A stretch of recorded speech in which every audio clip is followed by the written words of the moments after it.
नमस्कार मॅम. नमस्ते मॅडम. कसं वाटतंय आजच्या लेआउटमध्ये? खूप छान वाटतंय. म्हणजे फर्स्ट टाईम मला हा एक्सपिरियन्स आहे आणि अशा वुमन एंटरप्रेन्युअरच्या मंचावरती आपल्याला इन्व्हिटेशन देऊन आपल्याला सन्मानित करणं आणि आपल्या बिझनेसला एक प्रोत्साहित देणं, तर हा प्लॅटफॉर्म खरंच खूप छान आहे. तर खूप छान वाटतंय. मॅम तुमच्याबद्दल आणि ग्लोब स्किलबद्दल सांगा. माझं नाव सुषमा भट. मी फायनान्स या क्षेत्रामध्ये गेल्या 15 वर्षापासून आहे. 2007 पासून मी माझी जर्नी स्टार्ट केली होती फायनान्स इंडस्ट्रीमध्ये. तर मी रेप्युटेड कंपनीजमध्ये ॲज अ ॲडवायझर म्हणून काम केलेलं आहे. पण तेव्हा जस्ट ॲज अ एम्प्लॉई म्हणून मी काम करत होते. पण ड्युरिंग कोविड असं झालं, की म्हणजे हे मला हिट कुठे झालं किंवा मला पिंच कुठे झालं, की जेव्हा मार्केट जो एक रिसेशन आला होता मार्केटमध्ये त्यावेळेस. असे तर बरेच काही रिसेशन आलेत.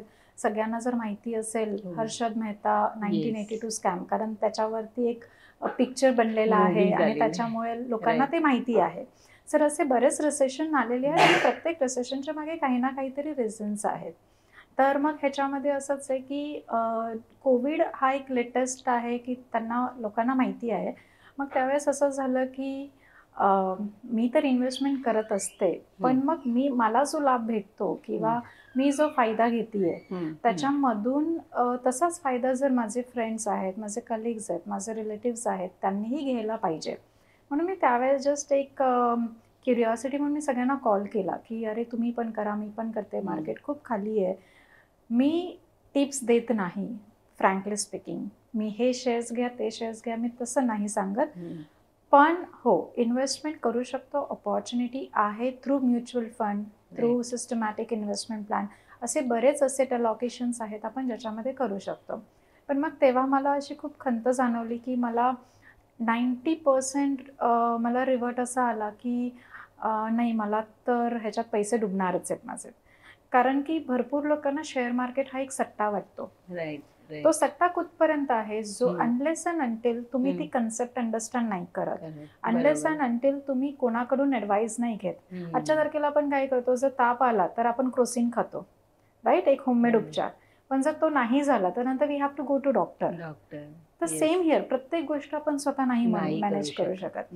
मग अशा वेळेस की आपण मनी तर सेव्ह करतो, सगळेजण सेव्ह करतात, पण आपण त्याला ग्रो करतो का? Right. So saving and investing हे दोन्ही डिफरंट आहेत. तर त्याच्यामुळे मग आपण अशा कोणत्या क्षेत्रामध्ये किंवा असे कोणते सोर्सेस आहेत, की आपण ज्याच्यामध्ये सेव्हिंग केल्याने आपले पैसे ग्रो. आता पैसे का ग्रो व्हायला पाहिजे? That is important question. आता येणारी जी पिढी आहे किंवा काही काळांमध्ये जे इन्फ्लेशन जो वाढतो, जो महागाईचा दर वाढतो.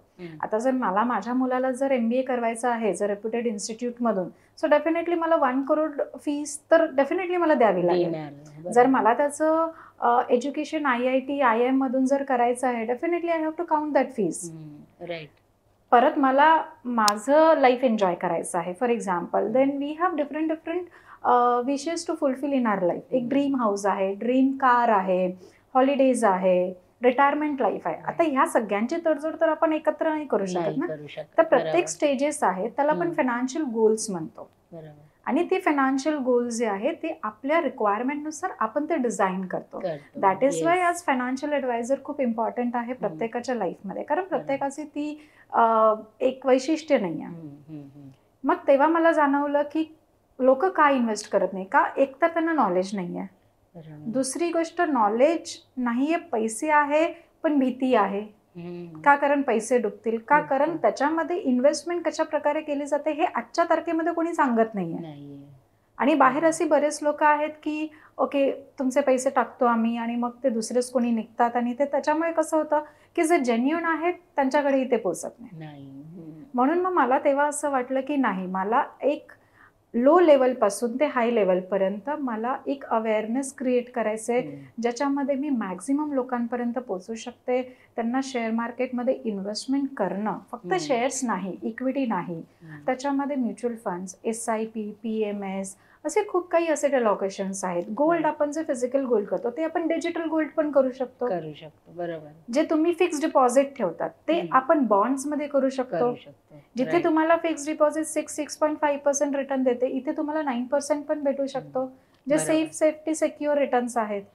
पण लोकांना एक फिजिकल फॉर्म मध्ये जायची आहे, रिअल इस्टेट. ओके, पण तुम्ही त्याला डायव्हर्सिफाईड कसं करतात हे इम्पॉर्टंट आहे.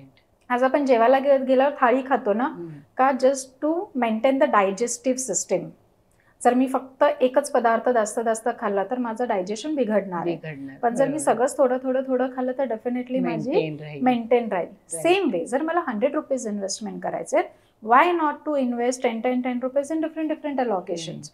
मग तुम्ही डिजिटल गोल्ड करा, तुम्ही रिअल इस्टेट असेल ते करा, तुम्ही शेअर्स करा, तुम्ही mutual fund, SIP. So this is the वे की एक रिअल इस्टेट खाली असेल तर मार्केट वरती आहे. So this will diversified portfolio आहे तो तुम्हाला बॅलन्स करतो आणि तुमचे रिटर्न्स अजून वाढायला ठेवतात.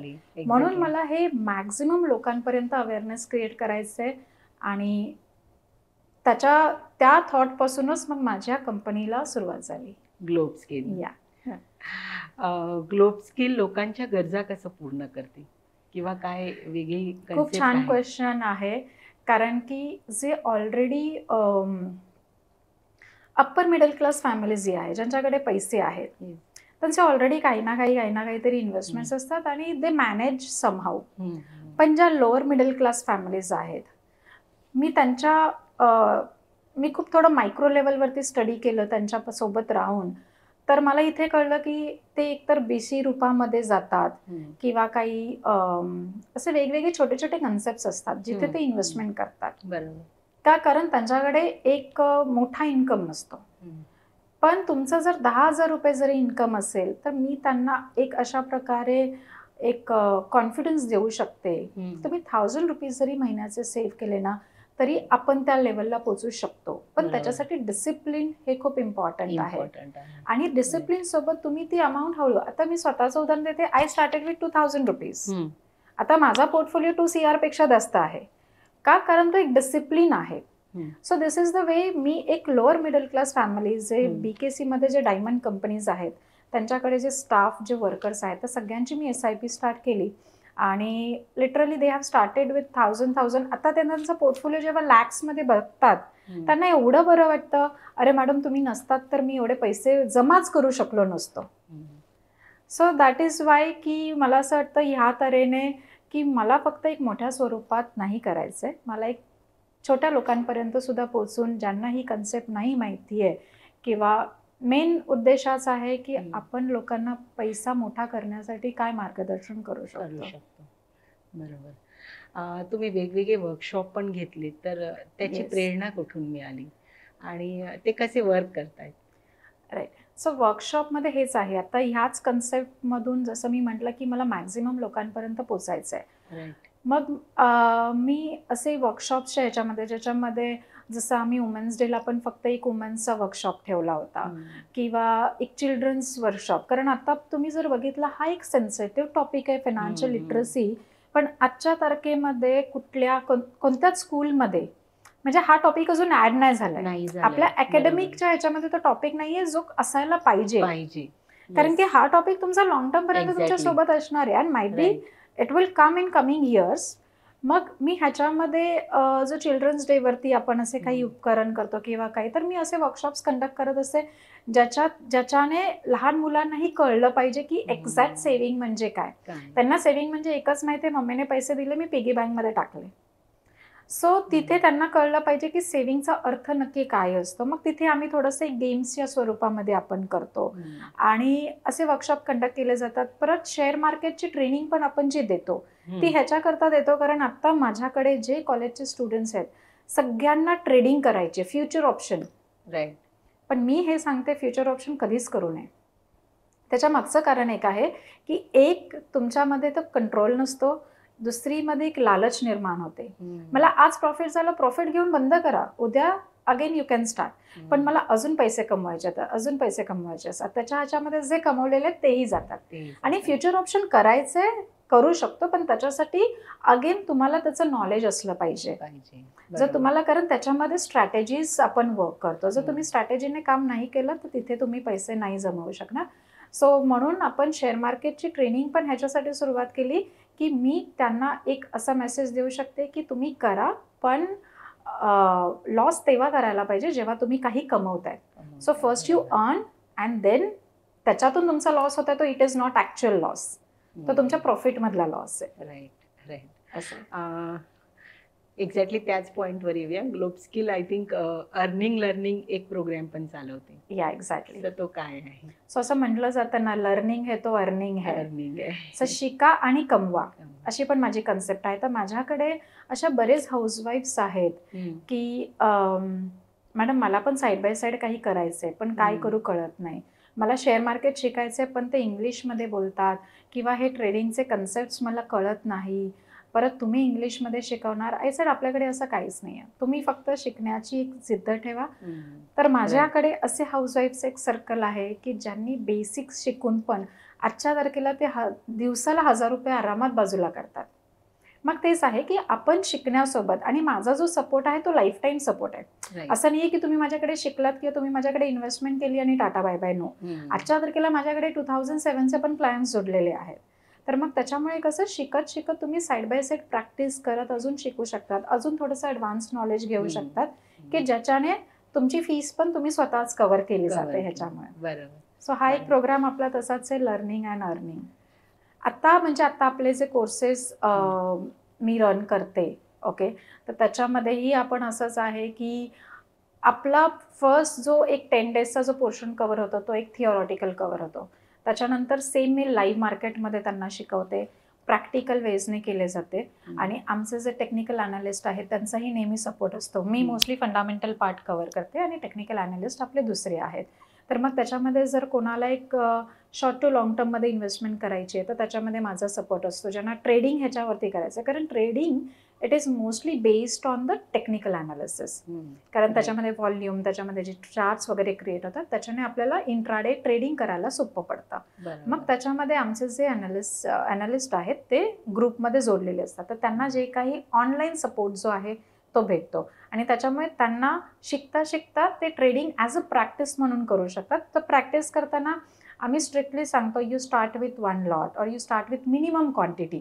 एकदम छोटीतल्या छोटी इन्व्हेस्टमेंटने स्टार्ट करा. तुम्हाला जेव्हा कॉन्फिडन्स येईल तेव्हा तुम्ही स्वतः त्याच्याने चालू करू शकता. येस. बरोबर. ग्लोब स्किल अकॅडमीकडे काय नवीन प्रोजेक्ट आहेत मार्केटमध्ये?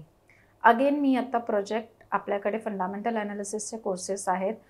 आपण NISMचे ट्रेनिंग देतो जे म्युच्युअल फंडसाठी खूप इम्पॉर्टंट आहेत. तर आता ज्यांना रिसर्चसाठी म्हणा किंवा ॲज अ म्युच्युअल फंडचं सर्टिफिकेशन पाहिजे आहे तर त्याच्यावरती आपण ट्रेनिंग देतो. कारण ते जे सेबीचे जे सर्टिफिकेशन्स मॅन्डेटरी असतात तर त्याच्यामध्ये कसं निगेटिव्ह मार्किंग असतं, त्याच्यामुळे मग मुलांना थोडंसं कन्फ्युजन असतं. तर मी आता तीही ट्रेनिंग घ्यायला सुरुवात केली आहे. GNCFM, NISM आणि IRDAची ट्रेनिंग मी स्वतः देते. काही क्वेश्चन्स पेपर्स प्रिपेअर्ड केलेले आहेत ज्याच्याने त्यांना खूप हेल्प होते आणि त्याच्यातूनच क्वेश्चन्स केले जातात, कारण ते पास्ट क्वेश्चन्स पेपर्स जे सेट बनवलेले आहे.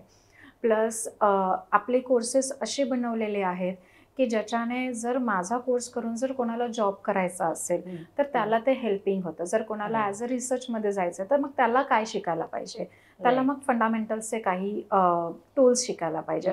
जर कोणाला डीलर प्रोफाईलला जायचं आहे तर त्याच्यासाठी म्हणजे प्रत्येकाच्या रिक्वायरमेंटनुसार मी त्यांना तशा प्रकारे ऑफर करते की ज्याच्याने त्यालाही पुढे जाऊन फायदा झाला पाहिजे.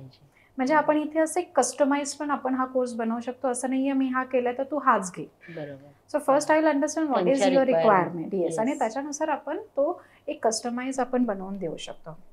Right. Last question, globe skill स्वतःला कुठे बघेल पुढच्या 10 वर्षात? डेफिनेटली म्हणजे मला असं वाटतंय की जर कोणी एक बेस्ट ॲडवायझर आहे किंवा जर कोणाला शेअर मार्केटचं नॉलेज आहे तर आय वॉन्ट की माझं नाव असं पहिले आलं पाहिजे की yes Sushma Bhat is there, की त्या नक्की छान मार्गदर्शन देतात. आणि म्हणजे मी असं बिलीव्ह करते जे मी स्वतः करते तेच मी गाईड करते. So it's not like that की मी फक्त बोलतेच आहे. सो फर्स्ट मी ते इम्प्लिमेंट करते आणि मग मी तुम्हाला करवते. So whatever I am doing it today I have already implemented on my. तर त्याच्यामुळे तो एक ट्रस्ट जो आहे तो ट्रस्ट बसतो. So it's not only earning money और making your brand name, it's also equal की तुमचा जो ट्रस्ट बिल्ड झाला पाहिजे तो खूप इम्पॉर्टंट आहे. Right right. Thank you so much ma'am. Thank you so much. खूप महत्वाची माहिती तुम्ही दिलीत. Thank you so much. Thank you so much ma'am. Thanks a lot.